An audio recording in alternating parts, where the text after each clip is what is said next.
வணக்கம் சினிகார்ட நேயர்களே, welcome to the show the boss review. நான் உங்க விஜய் தயா.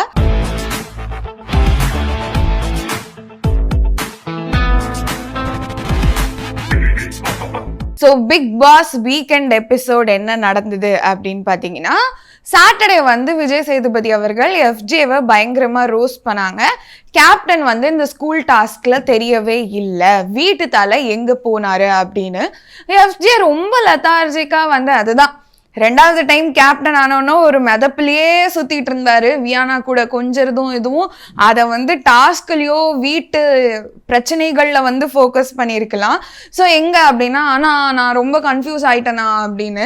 ஸோ பார்வதிக்கு ஒரு பிரச்சனை இருந்தது, திவ்யா கணேஷ்க்கும் அமித்க்கும் ஒரு பிரச்சனை நடந்தது. அப்போல்லாம் நீங்கள் எங்கே போனீங்க? ஒரு லெட்டர் எழுதுனாங்க. இல்லை, அப்போ எனக்கு வந்து தலையாக உள்ளே வரணுமான்னு எனக்கு தெரியல. சரி, தலையாக உள்ளே வரணுமான்னு தெரில. அந்த பிரச்சனையே வந்து ஹாஸ்டல்ல தானே நடந்தது. அப்போ ஹாஸ்டல் வார்டனாவாந்து நீங்க வந்து உள்ள வந்திருக்கணும்ல, நீங்க ஏன் வந்து உள்ள வரல? வியானாக்கு வந்து துணியை காய போடுறது, துணி எடுத்துட்டு வருது, ஒரு ஸ்டூடெண்ட்டுக்கு அப்படி ஒரு பர்சனல் அட்டென்ஷன் என்ன அப்படின்ற மாதிரி வந்து கேட்டாங்க. ஸோ எல்லாருமே வந்து தலை காணும் அப்படின்னு சொன்னாங்க. ஆனா வியானா சொன்னது மட்டும் இல்லை, அவ்வளோ பெரிய பிரச்சனை நடக்கலை, என்னை ஸ்விம்மிங் பூல்ல தள்ளி விட்டப்போ கேட்டிருக்கலாம் அப்படின்ற மாதிரி பூசி மொழிக்கிட்டாங்க. ஸோ எஃப்ஜே வந்து நான் ரொம்ப கன்ஃபியூஸ்டாக இருந்தேன், எனக்கு எங்கே வந்து தலையாக நிற்கணும்னு தெரியவே இல்லை அப்படின்னோடனே விஜய் சேதுபதியே கடுப்பாயிட்டாப்ல. பாருங்க, உங்கள் ஃப்ரெண்ட்ஸ் கிட்ட இந்த மாதிரி கவுண்டர் போடுங்க, என் கிட்ட இந்த மாதிரி கவுண்டர்லாம் நீங்கள் போடுற வேலையே வச்சுக்காதீங்க அப்படின்ற மாதிரி. ஸோ அதுதான் அரோரா வந்து கேட்டாங்க, நீ ஆக்சுவலாக வார்டனாக வந்து நின்று இருக்கணும் அப்படின்ற மாதிரி. அதுக்கப்புறம் வந்து எல்லாரோட கேரக்டர்ஸ் வந்து எப்படி இருந்தது அப்படின்ற மாதிரிலாம் வந்து கேட்டிருந்தாங்க, இந்த மாதிரி டீச்சர் அண்ட் ஸ்டூடெண்ட். அதில் வந்து விஜய் சேதுபதி சொன்னது என்ன அப்படின்னா, உங்கள் யாருக்குமே ஸ்கூல் டாஸ்க் ஆக்சுவலாக புரியவே இல்லை. இது வந்து என்னன்னா, டீச்சர்ஸ் வந்து ஜென்டில் பேரண்டிங் அந்த மாதிரி மெத்தடை வந்து கையாளணும் அப்படின்னா, அவங்கள எந்த அளவுக்கு வந்து டார்ச்சர் பண்ணணுமோ அந்த அளவுக்கு நீங்கள் வந்து டார்ச்சர் பண்ணணும். அதை சரியாக பண்ணது வியானா மட்டும்தான். நான் வியானாவை ரொம்ப ரொம்ப ரசித்தேன். ஏன் வந்து ரம்யாவுக்கு குட் ஸ்டூடெண்ட்டாக இருந்ததுனால பெஸ்ட் பெர்ஃபார்மர் கொடுத்துட்டீங்களா? அவங்க என்ன பண்ணாங்க?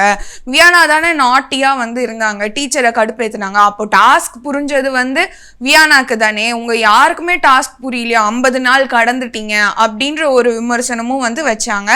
அதுக்கப்புறமா மொட்டை கடிதாசி வந்து உங்களுக்கு யார் யாருக்கு என்னென்ன தோணுதோ அதெல்லாம் வந்து நீங்கள் எழுதுங்க அப்படின்ற மாதிரி சொன்னாங்க. ஸோ இந்த மொட்டை கடிதாசியை வந்து சண்டே டிஸ்கஸ் பண்ணாங்க. ஆக்சுவலாக சரின்னு பார்த்தா பார்வதிக்கு நிறையா லெட்டர் வந்து இருந்தது. அதுக்கப்புறமா வியானாக்கு வந்து நீ எஃப்ஜேயோட ஒன்று பண்ணுற ஃப்ரெண்ட்ஷிப்ன்ற பேரில் அது நல்லா இல்லை, அவனை விட்டுட்டு நீ தனியாக விளையாடினா நல்லா இருக்கும் அப்படின்னு. அதுக்கப்புறமா எஃப்ஜேக்கு வீட்டு தலையாக நீ வந்து நல்லா பண்ண ஃபர்ஸ்ட் வீக்கு, செகண்ட் வீக் நீ கொஞ்சம் வீட்டு தலையாக வந்து இது பண்ணியிருக்கலாம், நீ வந்து வந்திருக்கலாம் அப்படின்ற மாதிரி வந்து வந்தது. அப்புறம் சபரிக்கு வந்து என்ன வந்தது அப்படின்னு பார்த்தீங்கன்னா, நீங்கள் கொஞ்சம் வந்து காணாமல் போயிட்டீங்க, கொஞ்சம் நீங்கள் வந்து வெளியே வரணும், கொஞ்சம் அந்த குரூப் விட்டு நீங்கள் வெளியே வந்தால் நல்லாயிருக்கும் அப்படின்னு. அப்புறம் பார்வதி வந்து கம்ருதீனுக்கு ஒரு காதல் கடிதம் மாதிரி அன்பே கம்மு அப்படின்ற மாதிரி எழுதினாங்க. ஆனால் இந்த மொட்டை கடிதாசியில் ட்விஸ்டே என்ன தெரியுமா? விக்கல்ஸ் விக்ரம் அவங்க வந்து என்ன எழுதியிருந்தாங்க பார்வதி அப்படின்னா, I secretly like you, I love you, catch me if you can அப்படின்ற மாதிரி பார்வதிக்கு ஒரு காதல் கடிதம் மாதிரி எழுதி விட்டாங்க. அதுல வந்து திவ்யா கணேஷ் சொல்றாங்க, என்னடா இவ்வளோ வன்மத்தை கக்கியிருக்காங்க எல்லாரும் அப்படின்னா, கனி இது தானே மொத்த கடிதாசி அப்படின்ற மாதிரி. அதுக்கப்புறமா வந்து இன்னொரு டாஸ்க்கும் விஜய் சேதுபதி அவர்கள் வந்து கொடுக்குறாரு. என்ன டாஸ்க் அப்படின்னா, யாரோட உறவை வந்து நீங்க நீடிக்கணும்னு நினைக்கிறீங்களோ அவங்க கையில பச்சை பேண்டும், துண்டிக்கணும்னு நினைக்கிறீங்களோ அவங்க கையில் வந்து சேப்பு பேண்டும் வந்து நீங்கள் கட்டுங்க அப்படின்ற மாதிரி. ஆஸ் யூஷுவல் வந்து பாரு எஃப்ஜே எங்கள் 2 பேருக்குமே வந்து ஆவாது அப்படின்ற மாதிரி வந்து கொடுத்துக்கிட்டாங்க துண்டிக்கணும் அப்படின்னு. அதே மாதிரி வந்து என்ன நடந்தது அப்படின்னா, கம்ருதீனும் திவ்யா கணேஷும் அவங்களுக்கு ஏதோ நடுவில் ஒரு டிஃப் நடந்தது அப்படின்றதுனால எனக்கு இந்த ரிலேஷன்ஷிப் வேண்டாம் அப்படின்ற மாதிரி. என்னடா கோஸ்டாராலாம் நீங்கள் வந்து வேலை பார்த்துருக்கீங்க, அப்படி இருந்தும் எப்படா அப்படின்ற ஒரு கேள்வி வந்து வந்தது. ஸோ மாறி மாறி வந்து கொடுத்தாங்க. கொடுத்துட்டு வந்து நீங்கள் வந்து ஒரு புரிதலை வந்து வச்சுக்கோங்க, இதுக்கு மேலேயும் வந்து உங்கள் ஆட்டத்தை நீங்கள் வந்து வெளியே கொண்டு வரலை அப்படின்னா கண்டிப்பாக நீங்கள் வந்து சஸ்டெயின் ஆகிறது கஷ்டம் அப்படின்ற மாதிரி சொன்னாங்க. அண்ட் வந்து எவிக்ஷன் ப்ராசஸ் சண்டே வந்து நடக்கும் இல்லையா, எவிக்ஷனில் வந்து ஒரு ட்விஸ்ட்டு. என்ன ட்விஸ்ட்டுன்னா, நிறைய பேர் நாமினேட் ஆயிருந்தாங்க. ஸோ அவங்களுக்கு வந்து என்ன பண்ணாங்கன்னா விஜய் சேதுபதி ஒத்தொத்தரையா எழுப்பி அவங்க கேம் எப்படி இருக்கு, அவங்க என்ன வந்து இம்ப்ரூவ் பண்ணணும் அது எல்லாத்தையுமே வந்து சொல்லிட்டு இருந்தாங்க இந்த மாதிரி வந்து. ஸோ அமித் நீங்க வந்து சம்டைம்ஸ் பர்சனலா வந்து எடுத்துக்கிட்டீங்க, அந்த லெட்டர் டாஸ்க்லயே வந்து I am happily married man அந்த அளவுக்குலாம் நீங்க வந்து போக வேண்டிய தேவையே வந்து கிடையாது அப்படின்ற மாதிரி. அண்ட் எஃப்ஜேக்கும் வந்து என்ன சொன்னாங்க அப்படின்னா, ஒரு சமாதானத்துக்கு நீங்க சாண்ட்ரா காலில் போய் விழுறீங்க. ஸோ ஒரு பொறுப்பு அப்படின்றது எவ்வளோ பெரிய ஆயுதம், உங்களுக்கு 2 பொறுப்பு இருந்தது, இனிமே பொறுப்பு வந்தால் அதை கரெக்டாக யூஸ் பண்ணுங்க. அந்த மாதிரி எல்லாரையும் வந்து ஒரு பாயிண்ட் சொல்லி சேவ் பண்றாங்க. கடைசியா 3 பேர் இருக்காங்க. யார் அப்படின்னா ரம்யா, சாண்ட்ரா, வியானா. ஸோ யார் வந்து இந்த வீட்டை விட்டு வெளியே போவாங்க அப்படின்னு பார்த்தா கண்டஸ்டன்ஸ் எல்லாமே மிக்ஸ்டு ஓட்ஸ் கொடுக்குறாங்க. அதில் சாண்ட்ராக்கு தான் கொஞ்சம் ஹையஸ்ட் ஓட் வருது. அண்ட் விஜய் சேதுபதி சாண்ட்ராவை வந்து சேவ் பண்ணிடுறாங்க. ரம்யாவை திருப்பி வந்து வார்ன் பண்ணுறாங்க, நீங்கள் வந்து எட்ஜில் இருக்கீங்க அப்படின்னு. ஆனால் ரம்யாவோட பெர்ஃபார்மன்ஸ் இம்ப்ரூவ் ஆன மாதிரி தெரியல. ஸ்கூல் டாஸ்க்லையுமே ரம்யா வந்து ஷைன் ஆகலை. அவங்க தெரிஞ்ச ஒரே ஒரு விஷயம் என்னன்னா, நம்ம ஊர் பொண்ணு கிடையாது, ஆனாலுமே இவ்வளோ அழகா திருக்குறளை சொல்றாங்களே அப்படின்ற ஒரே காரணத்துக்காக மட்டும்தான் ரம்யாவுக்கு வந்து பெஸ்ட் பெர்ஃபார்மர் கிடைச்சது.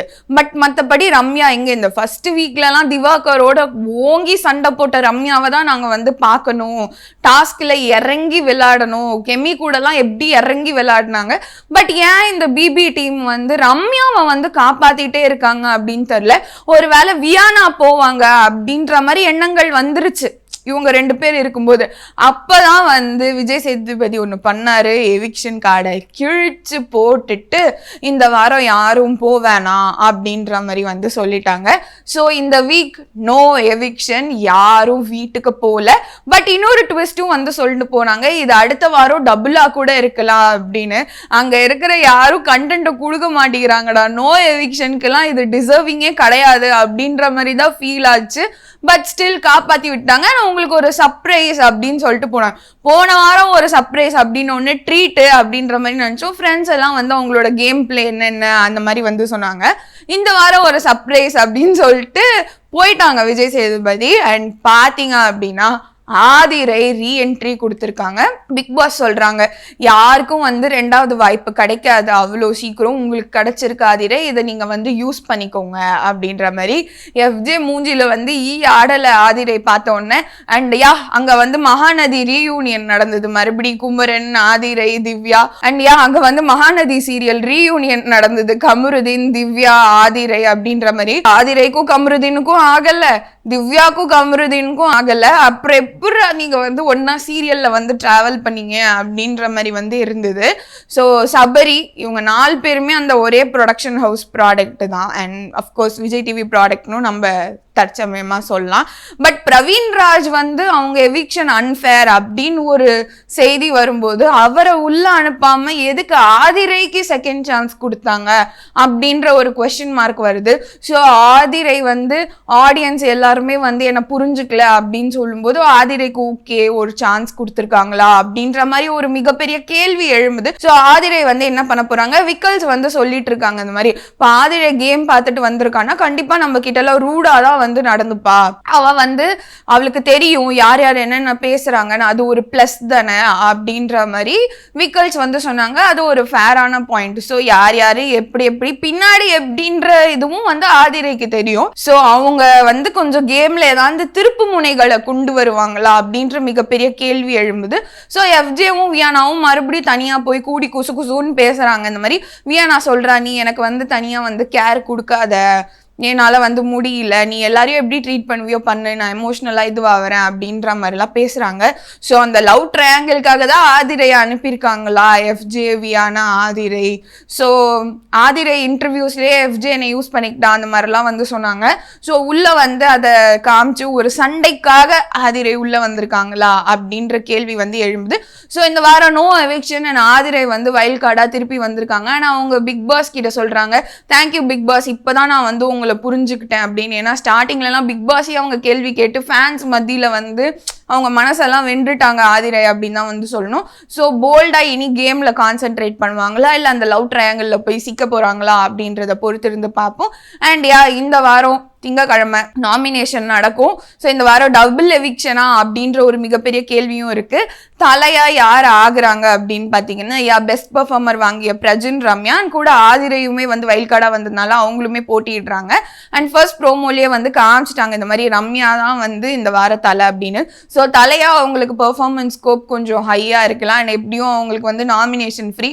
ஏன் ரம்யாவை சேவ் பண்றீங்க அப்படின்ற மாதிரி தான் இருக்கு. பட் ஓகே, ரம்யா தலையா இந்த வாரம் என்ன பண்றாங்க, இந்த வாரம் என்ன இன்ட்ரெஸ்டிங்கான டாஸ்க்லாம் கொடுக்குறாங்க எல்லாத்தையும் பொறுத்து இருந்து பார்ப்போம். நீங்க வந்து பிக் பாஸ் ரிவ்யூலாம் பார்க்கணும்னா tune into the YouTube channel cine கார்னர்ல தி பாஸ் ரிவ்யூ ஷோ. நான் உங்க விஜய் தயா. நன்றி, வணக்கம்.